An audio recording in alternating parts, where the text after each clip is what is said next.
de lo que está sucediendo estas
noches aquí. Ayer llovió aquí en La Paz. Pocos minutos antes de empezar el programa todavía había llovido aquí.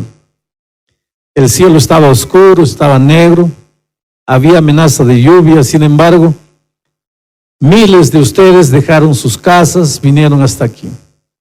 Claro que los que miran por la televisión no pueden ver las circunstancias difíciles que estábamos viviendo aquí. Inclusive en mi oración, yo le pedí a Dios: Señor, por favor, detén la lluvia hasta que estas personas vuelvan a su casa. Parece que Dios hubiese dicho: mira, estás pidiendo demasiado, voy a detener la lluvia, pero solo hasta que termine el sermón. Porque justamente cuando terminó el sermón comenzó a llover. Y algunos ya llegaron un poco mojados para la casa, pero por lo menos terminamos el mensaje. La hermana François, esposa del pastor Munier, me decía que en la oración final yo dije: Señor, abre las ventanas de los cielos, y fue ahí que comenzó a llover. Solo que yo estaba pidiendo bendiciones y Dios nos dio lluvias de bendiciones, ¿no? Como digo, los que están mirando por la televisión no se dan cuenta de lo que está sucediendo aquí, pero Dios ha sido muy bueno con nosotros esta semana. Dios ha hecho maravillas. Hoy día mismo, anoche mismo, Dios ha hecho un milagro. Yo tengo aquí en mi bolsillo una carta, testimonio muy bonito de Paola. Paola debe estar en algún rincón aquí, sentada en algún lugar. Anoche ella me extendió una carta haciendo un pedido especial. Ella había perdido la guarda de sus 2 hijos y hoy día se iba a definir la situación. Y ella, desde el punto de vista humano, consideraba que sería muy difícil recuperar la guarda de sus hijos. Anoche dijimos que necesitábamos creer, pero no con el creer del diablo, que solo cree con la cabeza, pero no cree con su corazón, con su cuerpo. Hay que creer, y al que cree todo es posible. Y Paola creyó anoche que el milagro sucedería. Y cuando llegué al hotel, Me arrodillé, siempre hago eso. Coloco los papelitos que me entregan, la cama, oro. Y esta tarde cuando llegué encuentro otra cartita de ella, esta vez escrita a mano, diciendo: pastor, el milagro sucedió. Yo tengo la guardia de mis hijos nuevamente conmigo. Ese es el Dios maravilloso. Tú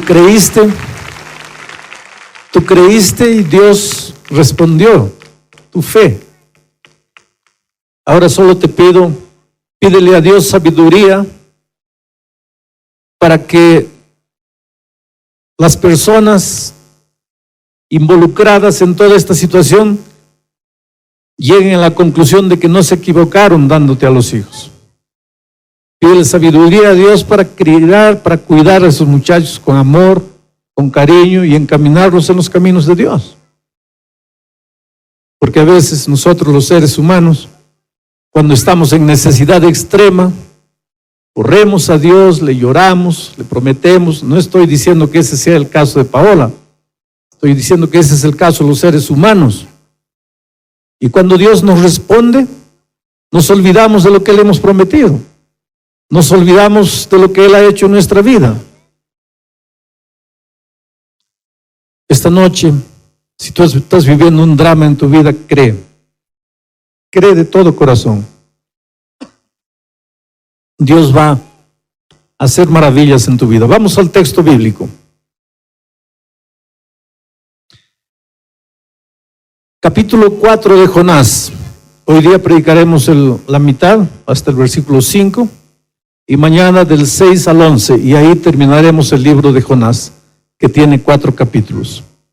El texto dice así: pero Jonás se apesadumbró en extremo y se enojó, y oró a Jehová y dijo: ahora, oh Jehová, ¿no es esto lo que yo te decía estando aún en mi tierra?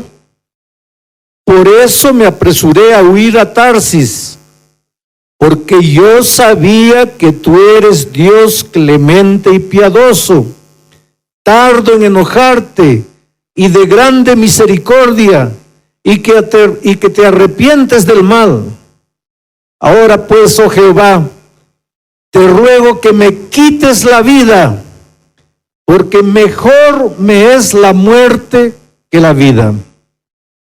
Y Jehová le dijo: ¿haces tú bien en enojarte tanto?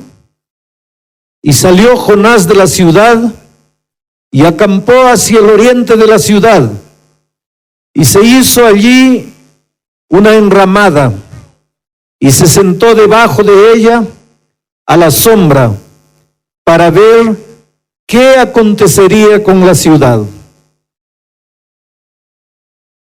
Ayer vimos que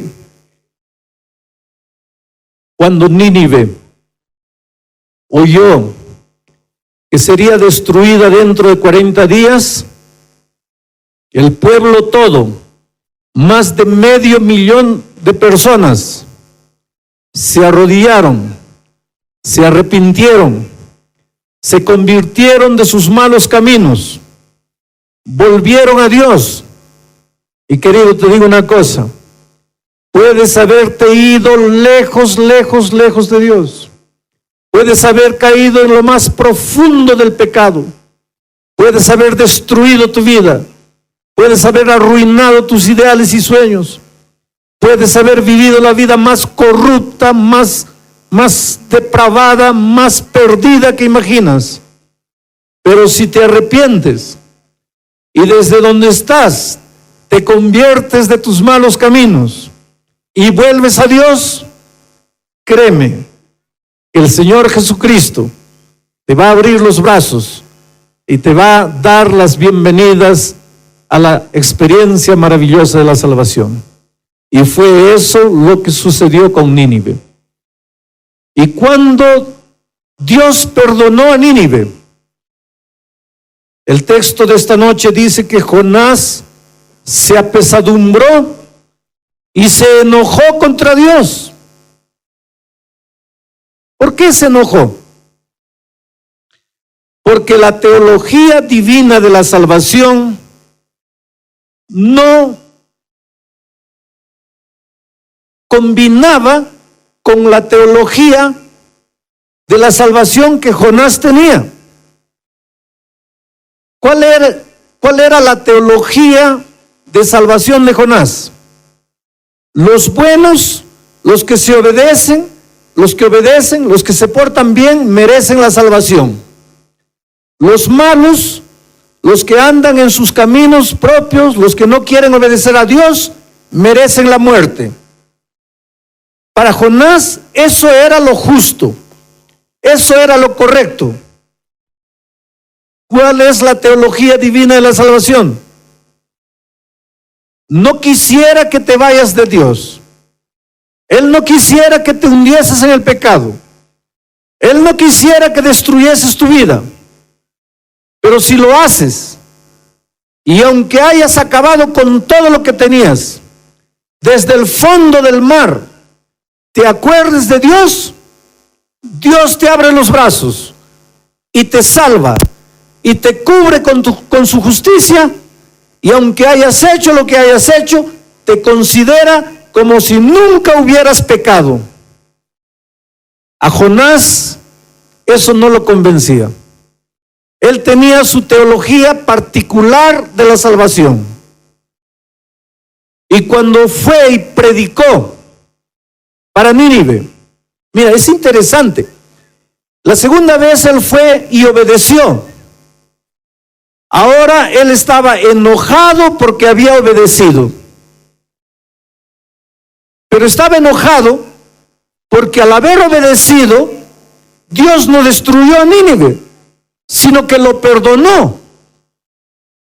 Porque en su cabeza, su teología particular, llevaba su cuerpo a una actitud de rebeldía y enojo contra Dios. Aquí hay una verdad interesante. Tú eres lo que piensas.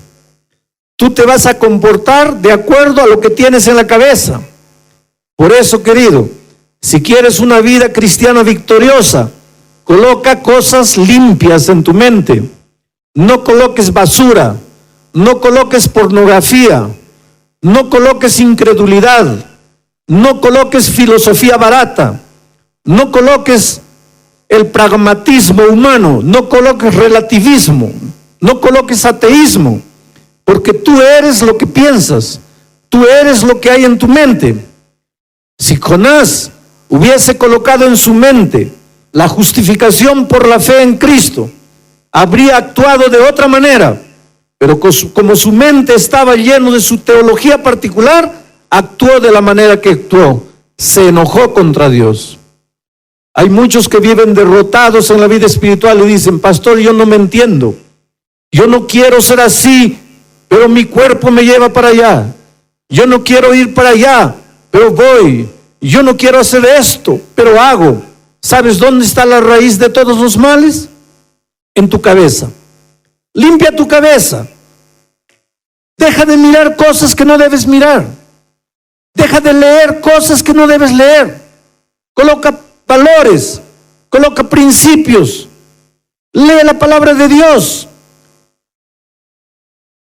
David preguntaba: ¿con qué limpiará el joven su camino? Con guardar tu palabra. La palabra de Dios colocada en la mente va a limpiar la basura de tu mente. Y cuando Cristo tome el control de tu mente, vas a actuar de acuerdo a la voluntad de Dios. Y no vas a actuar como Jonás. Jonás, en el versículo 2, ora. Es la segunda vez que Jonás ora. La primera vez que oró fue dentro del mar, dentro del vientre del gran pez. Ahora Jonás nuevamente ora. Miren el versículo 2, dice así: y oró a Jehová y dijo. Tres cosas. En su oración, Jonás presenta tres cosas. Primero, trata de explicarle a Dios por qué desobedeció.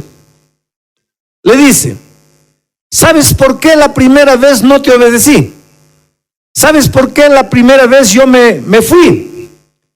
Porque yo sabía que tú los ibas a perdonar. Si yo supiese que tú los ibas a destruir, yo te hubiera obedecido, pero yo sabía que tú no los ibas a destruir, por eso me escapé.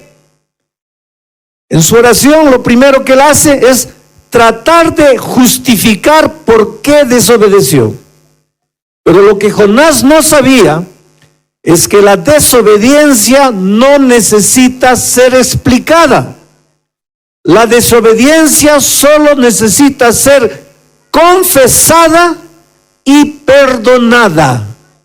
No trates de explicar por qué hiciste lo que hiciste. Simplemente reconoce que eres un pecador, confiesa a Dios, pídele perdón y encontrarás paz para tu corazón. Pero a lo largo de mi ministerio he visto gente que quiere explicar, no, en realidad yo no tuve la culpa, yo no quería, fue la otra persona que me tentó.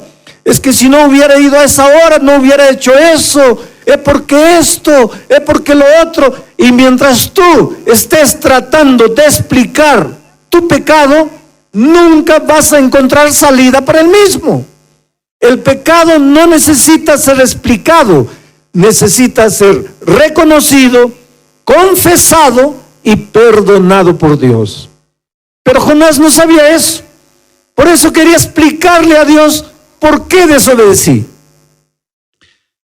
La segunda cosa que él hace en esta segunda oración es que le echa la culpa de su desobediencia a Dios. Y ese es el problema con nosotros.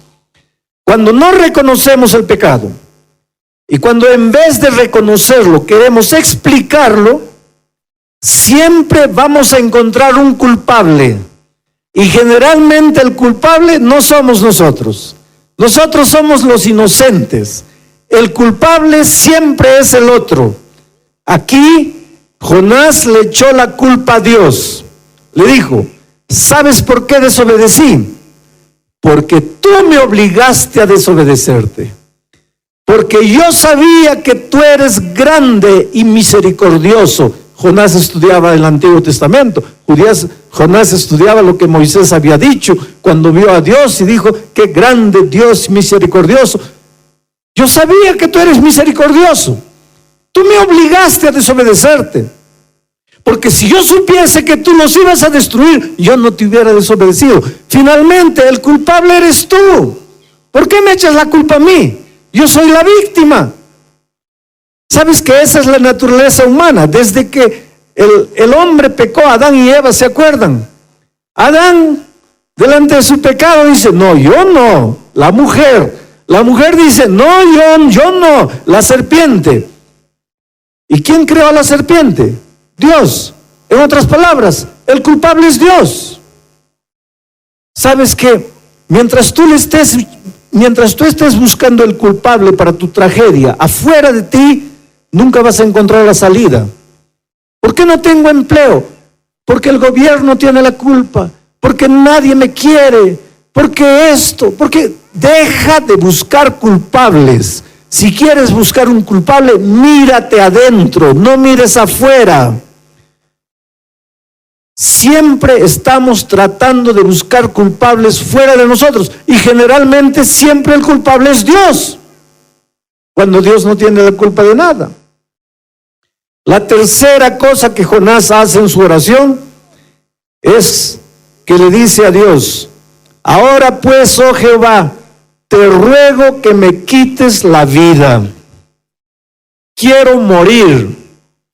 No quiero más vivir.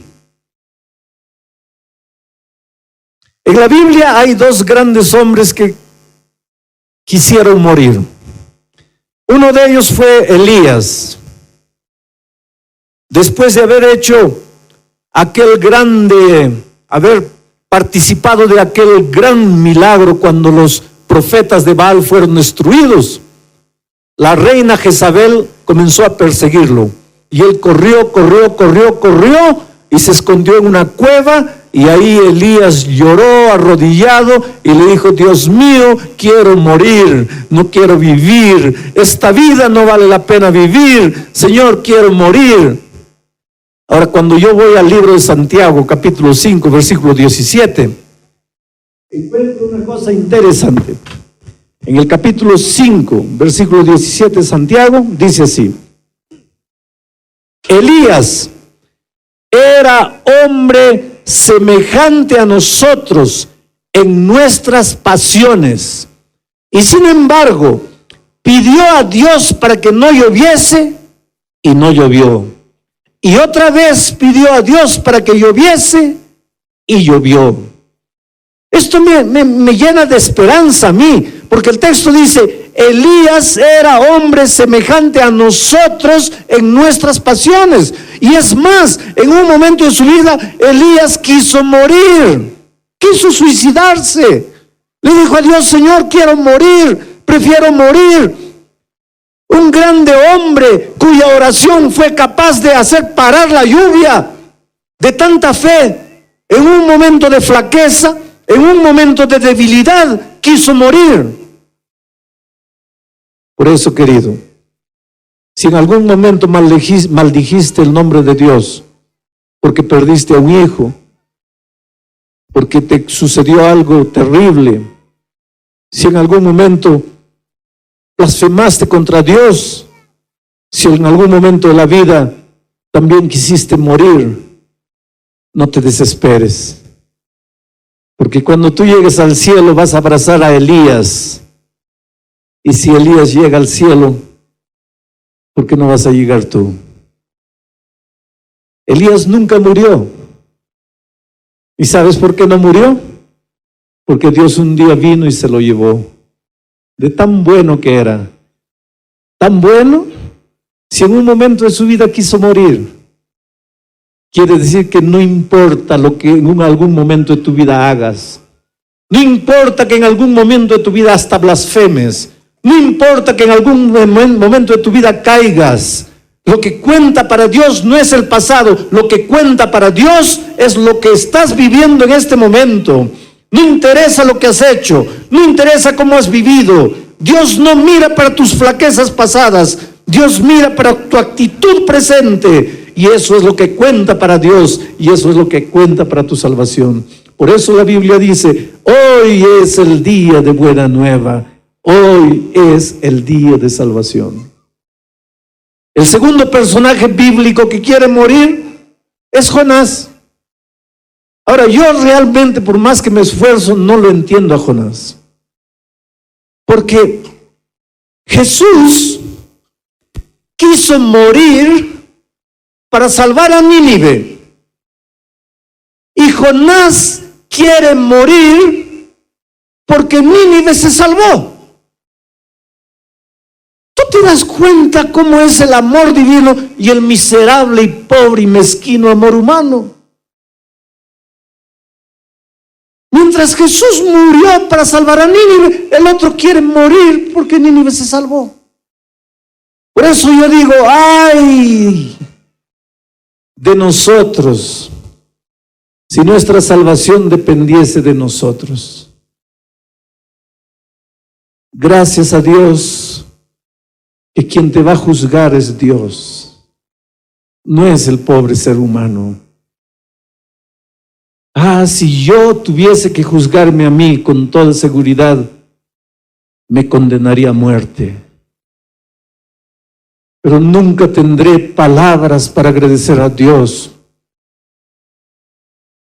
porque aunque muchas veces en mi vida herí el corazón de Jesús, quien me va a juzgar es Él.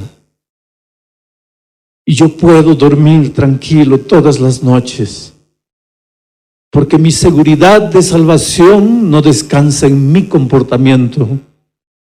Mi seguridad de salvación descansa en mi querido Señor Jesús, que quiso morir para salvarme. Por eso te digo esta noche que no importa quién seas, tal vez solo en la sala de tu casa, frente al computador, te sientes con la vida destruida, acabada. No hay salvación para ti. Los hombres te condenan, los hombres te juzgan, los hombres no te perdonan. Pero tu salvación no depende de los hombres. Tu salvación depende de Dios. Él te ama. Hayas hecho lo que hayas hecho, hayas vivido como hayas vivido, Él nunca perdió la esperanza contigo. Él te sigue esperando. Lo que pasa es que Él no puede traerte por la fuerza. Él no puede arrastrarte, oh querido. Él puede hacer todo por ti, pero no puede derrumbar la puerta de tu corazón. Él solo dice: he aquí estoy a la puerta de tu corazón y te llamo. Si tú me abres la puerta, yo entraré. Cenaré contigo y tú conmigo. ¿Por qué te quedas llorando ahí, sufriendo, pensando que para ti ya no hay esperanza? ¿Sabes quién te dice eso? Es el enemigo. Pero yo te pregunto esta noche, ¿a quién le harás caso? ¿Al diablo que te dice que ya no hay esperanza para ti? ¿O a Jesucristo que te dice: hijo, ven a mí? En esta parte de la historia de Jonás, Jonás se parece al hijo pródigo. En el capítulo 1, Jonás se parece al hijo pródigo que se escapa del padre y se va y se va y se va. En el capítulo 2, Jonás se parece al hijo pródigo que cuando está todo perdido se acuerda del padre y vuelve. Pero en el capítulo 4, Jonás se parece al hermano del hijo pródigo, que se siente enojado porque el hermano se salvó. Se siente triste porque el padre perdonó al hermano. Vuelvo a repetirte. Gracias a Dios que tu salvación no depende del hombre, depende únicamente de Dios. Dios le pregunta a Jonás delante del enojo de Jonás. Le dice: ¿haces bien en enojarte tanto? Es interesante que cuando Dios quiere enseñar lecciones, hace preguntas. A Adán le preguntó: ¿dónde estás? A Caín le preguntó: ¿dónde está tu hermano? A Saúl, cuando volvió de la guerra, desobedeciendo a Dios, trayendo ganado y al rey ahora prisionero, Dios le preguntó: ¿qué es ese ruido que estoy escuchando? Refiriéndose al ganado que le estaba trayendo. A Isaías le preguntó: ¿a quién enviaré y quién irá por mí? Ahora Jonás le pregunta: ¿haces bien en enojarte tanto? Y Jonás responde la pregunta, pero no responde con palabras, responde con actitudes, con 3 actitudes. La primera actitud: él sale de la ciudad enojado, se va de la ciudad. La orden de Dios había sido: ve a Nínive. Como respuesta a la pregunta de Dios, Jonás sale de Nínive. ¿No era él el profeta? Ahora que todo Nínive se había convertido, ahora ahí Dios tenía su iglesia maravillosa reunida, pero todos estaban recién bautizados, trayendo la historia para nuestros días. Y Jonás era el profeta. ¿No debería haberse quedado en Nínive para instruir a los nuevos creyentes y ayudarlos a crecer en la vida espiritual? Pero él no se queda. Él se escapa nuevamente. Él sale de la ciudad. La segunda actitud errada con la que responde Jonás a Dios es que en las afueras de la ciudad construye una enramada, construye su pequeña iglesia. La iglesia de Dios estaba en Nínive. Jonás sale de la iglesia de Dios y construye su iglesia particular, para él solito. Todos ellos están equivocados, solo él tiene razón.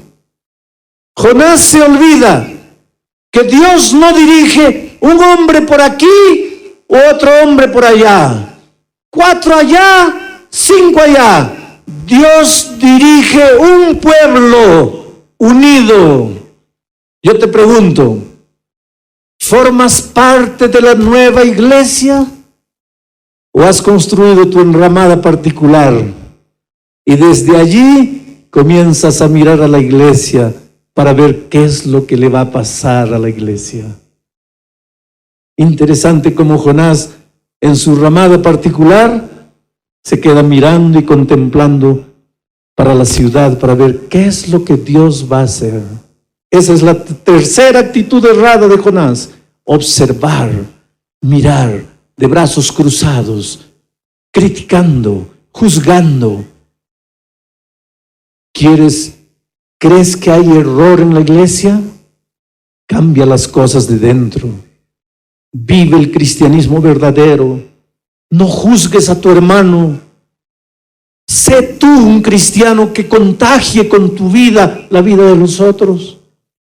Pero Jonás no, se quedó allá atrás. La última parte de mi mensaje esta noche tiene que ver con motivaciones. El capítulo 3 termina cuando Jonás predica, y predica desastrosamente. Si Jonás fuese un alumno de homilética, de predicación mío, yo le daría 0. No puede haber predicación más desastrosa que la de Jonás. Su sermón no tiene introducción, su sermón no tiene ilustración, su sermón no tiene llamado. Solamente de aquí a 40 días Nínive será destruido, solo condenación. Ay de los predicadores que en lugar de llevar esperanza y perdón, llevan al púlpito solo condenación. Porque esto es pecado, porque aquello es pecado, porque lo otro es pecado. No te preocupes tanto de predicar lo que es pecado. Preocúpate en predicar lo que salva, lo que redime, lo que transforma. Pero a pesar de la predicación desastrosa de Jonás, todo el pueblo se convierte. Más de 500,000 de convertidos. ¡Qué campaña evangelística extraordinaria! Yo ya les dije anoche, a mí nunca me sucedió eso. Que una campaña, todos los nuevos amigos que vinieron para escuchar la palabra de Dios se convirtiesen. Nunca me sucedió eso.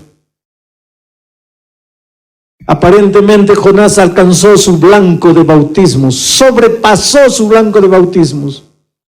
Jonás debería pasar para la historia como el más grande evangelista de la historia. Si terminase el libro en el capítulo 3, pero el libro no termina en el capítulo 3. ¿Y sabes por qué Dios permite que se escriba el capítulo 4? Porque a Dios no le interesa mucho lo que se ve. No digo no le interesa lo que se ve, digo no le interesa mucho lo que se ve, lo que alcanzaste, lo que lograste.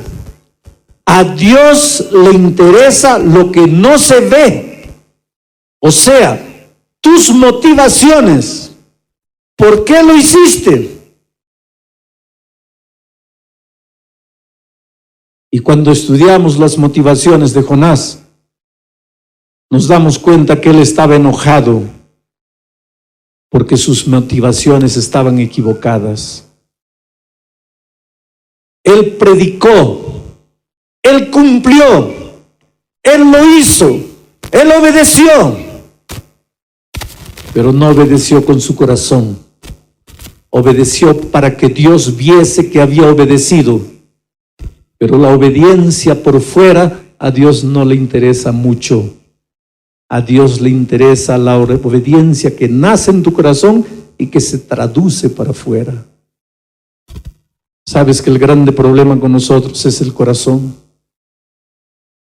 Cuando Cristo te juzgue, no te va a juzgar por lo que las personas ven, por lo que la iglesia ve, por tu ropa bonita, por tu cabello que nunca te cortaste, porque no usaste esto, no usaste aquello, porque no comiste esto, porque no comiste aquello. No digo que eso no le interesa a Dios. Lo que digo es, en primer lugar, Dios te va a juzgar por qué es lo que tenías en tu corazón. ¿Qué es lo que te llevó a hacer lo que hiciste? ¿O qué es lo que te llevó a no hacer lo que hiciste? Hay gente que delante de la vista de todo el mundo es gente maravillosa, pero en lo íntimo de su corazón es gente que tiene motivaciones equivocadas. ¿Cómo entiendes tú la vida de alguien que predica muy bonito y golpea a su esposa en casa? ¿Cómo entiendes tú la vida de alguien que canta muy bonito y es deshonesto? ¿Cómo entiendes tú la vida de alguien que en la iglesia está preocupado en corregirle la vida a todos, pero cuando está solo está metido en el internet en páginas pornográficas? La iglesia le da nota máxima. Las personas lo consideran un santo. Pero a Dios no le interesa tanto lo que se ve. A Dios le interesan las motivaciones de tu corazón. Pero lo maravilloso del tema de esta noche es que Dios promete: hijo, si tú me abres tu corazón, yo entro a tu vida, arranco el corazón de piedra que tienes y te doy un corazón de carne. Arranco el corazón malo, egoísta que tienes y te doy un corazón de acuerdo a mi Santo Espíritu.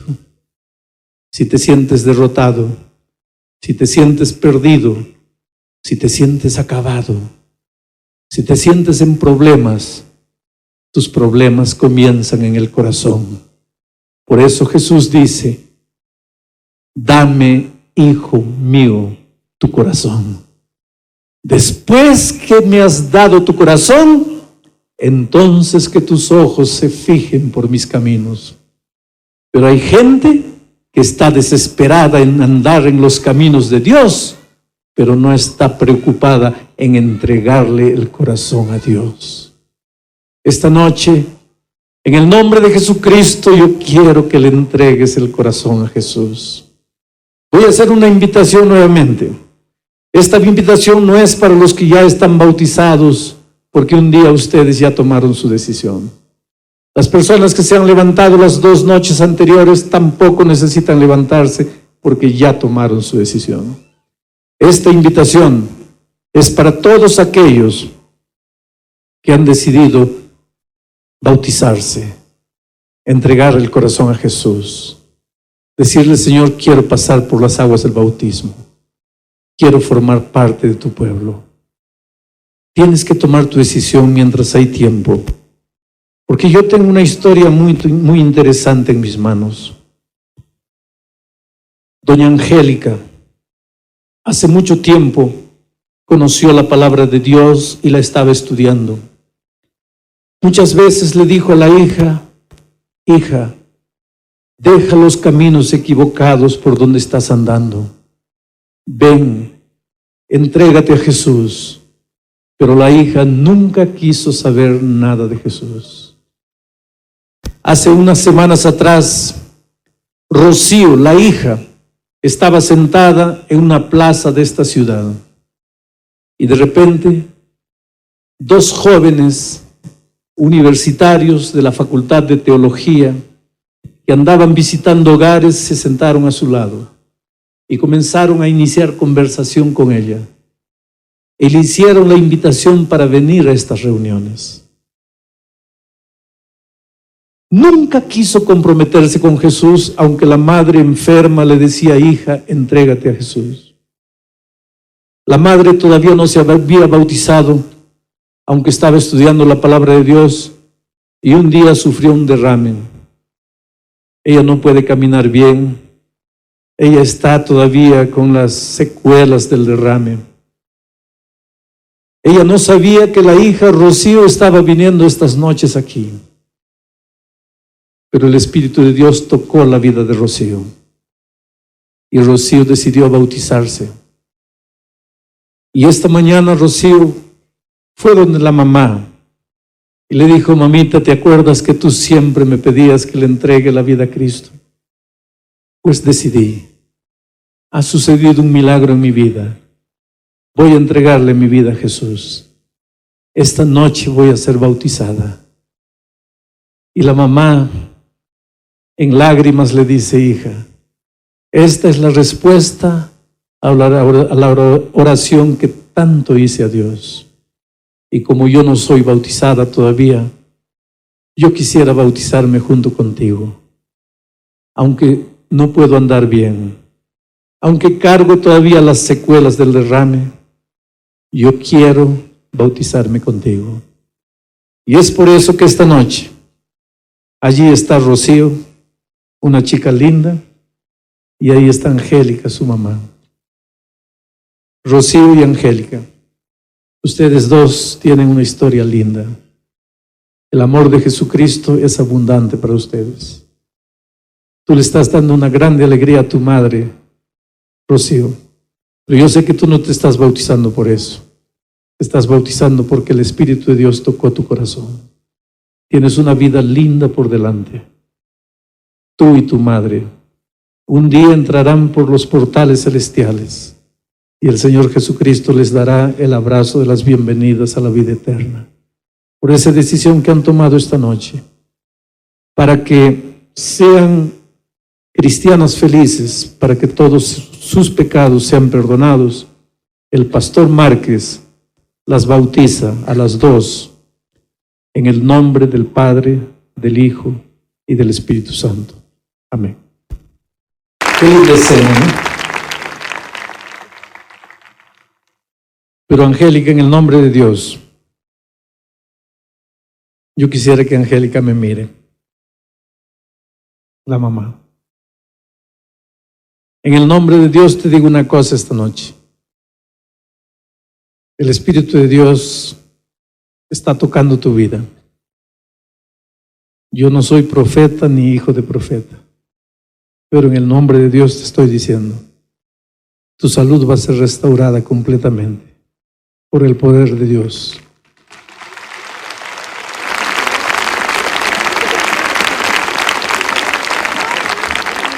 Hoy es el día de buena nueva.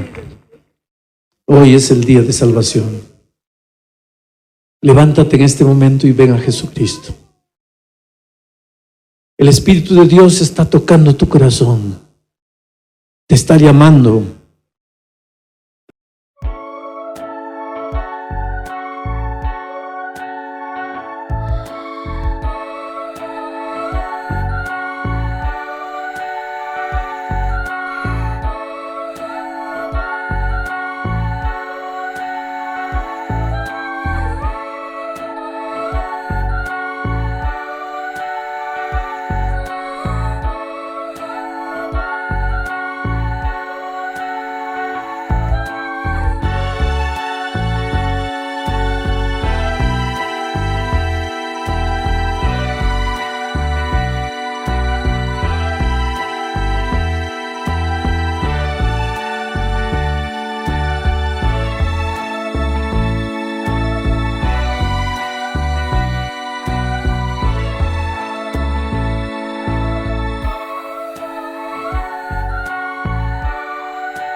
Pero Dios no te puede traer por la fuerza.